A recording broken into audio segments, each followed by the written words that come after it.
Hello everyone and welcome back to my channel. आज हम देखेंगे यूनिट प्लानिंग। लास्ट क्लास में जैसे हमने देखा था लेसन प्लान कि आप कैसे अपने लेसन को प्लान करते हो, उसी तरीके से हम यूनिट की प्लानिंग देखेंगे। According to Samford, a unit is an outline of carefully selected subject matter which has been isolated because of its relationship to pupils' need and interest। जब आप क्लास में बच्चों की नीड और इंटरेस्ट के according अपने unit को decide करते हो और उसे carefully step by step prepare करते हो कि आपको कैसे अपने लेसन को कैरी फॉरवर्ड करना है यूनिट के according, that is your unit planning. The unit plan gives an idea about how to go about instructional or daily lesson plan. It is an overview of number of lessons or periods required, audiovisual aids to be used, objectives to be achieved, methods or strategies to be adopted, reference books or further studied। Basically जब आप lesson को पढ़ाने के लिए content को unit में divide कर रहे हो तो इससे आपको ये पता चलेगा कि कैसे आप कंटेंट को अपने क्लास के अकॉर्डिंग मॉडिफाई करोगे, क्या क्या आप एड्स यूज़ करोगे टीचिंग को इफ़ेक्टिव बनाने के लिए, क्या क्या ऑब्जेक्टिव्स आपको अचीव करने हैं। तो इन सारी चीज़ों को जब आप डिसाइड करते हो तो वो होता है आपका यूनिट प्लान। सपोज़ आपने एक यूनिट प्लान किया कि मुझे बच्चों को पढ़ानी है, तो उसमें आप कैसे स्टेप बाय स्टेप आगे बढ़ेंगे उस चीज़ को आप प्लान करते हो। नेक्स्ट हम देखेंगे criteria for a good unit plan. During preparing of a unit plan the following point should be kept in mind. जब आप एक यूनिट प्लान बनाते हो तो आपको ये सारे पॉइंट्स आपके माइंड में होने चाहिए। It should be related to the social and physical environment of the student. क्योंकि मैं ये साइंस के एस्पेक्ट में बता रही हूँ तो मैं ऐसा बोल सकती हूँ कि फिजिकल एनवायरनमेंट से और सोशली आप कैसे बच्चों को कनेक्ट कर सकते हैं यूनिट और उनके एनवायरनमेंट को। It should be based on the need, capabilities and interest of the student. जब आप यूनिट प्लान करो तो आप ये श्योर रखो कि जो भी आप यूनिट प्लानिंग कर रहे हो, कैसे आपको पढ़ाना है, वो बच्चों की नीड के अकॉर्डिंग, उनके कैपेबिलिटीज़ के अकॉर्डिंग और उनके इंटरेस्ट के अकॉर्डिंग होनी चाहिए। जो बच्चों की लेवल हो आप उसी तरीके से अपने यूनिट को प्लान करो। It should be as a result of cooperative planning between teacher and people. जब आपकी टीचिंग होगी और आप प्लानिंग करोगे तो ऐसा नहीं कि सिर्फ टीचर को ही क्लास में परफॉर्म करना है। आपकी यूनिट प्लानिंग इंटरैक्टिव होनी चाहिए, कोऑपरेटिव होनी चाहिए कि बच्चे भी उसमें पार्टिसिपेट करें और बच्चों की भी लर्निंग और डेवलप हो सके। It should provide project work, excursion, film viewing and demonstration.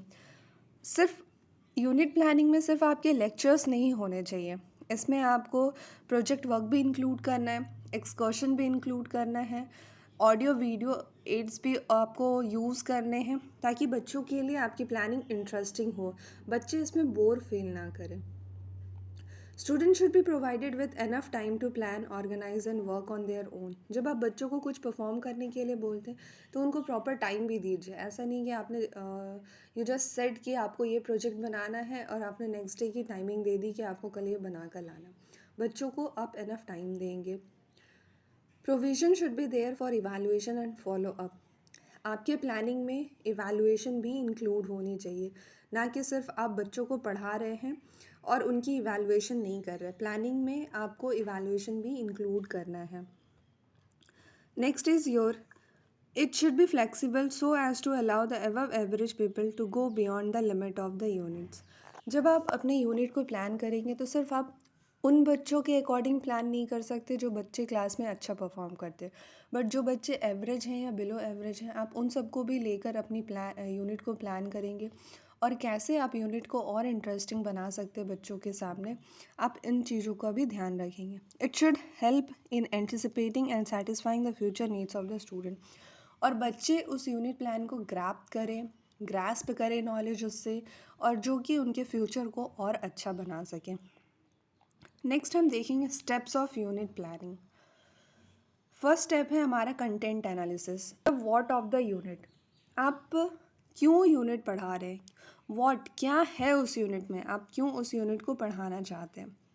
Next is your objective with specification. Objective पे आपके आएंगे आप वाई, कि आपने इस यूनिट को चुना तो इसके ऑब्जेक्टिव क्या हैं, बच्चे इस यूनिट से क्या सीख रहे हैं।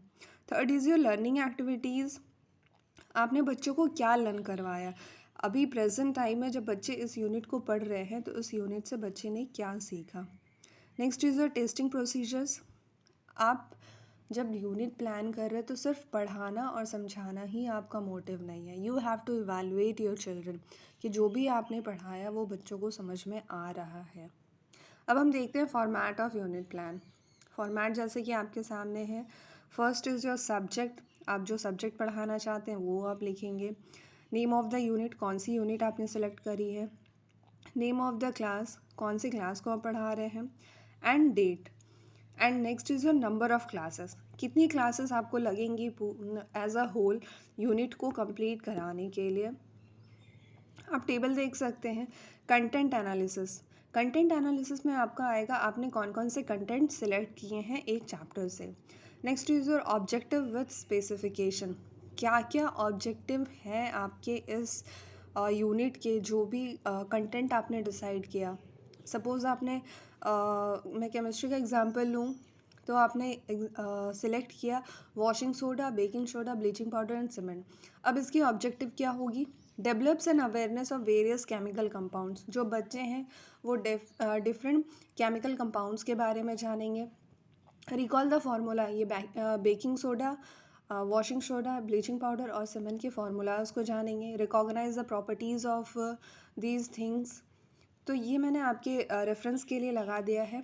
होप कि आपको यूनिट प्लानिंग समझ में आ गई होगी और यूनिट प्लान और लेसन प्लान में क्या डिफरेंस है अब आप डिफरेंशिएट कर सकते होंगे। Thanks for watching. If you like the video please like share.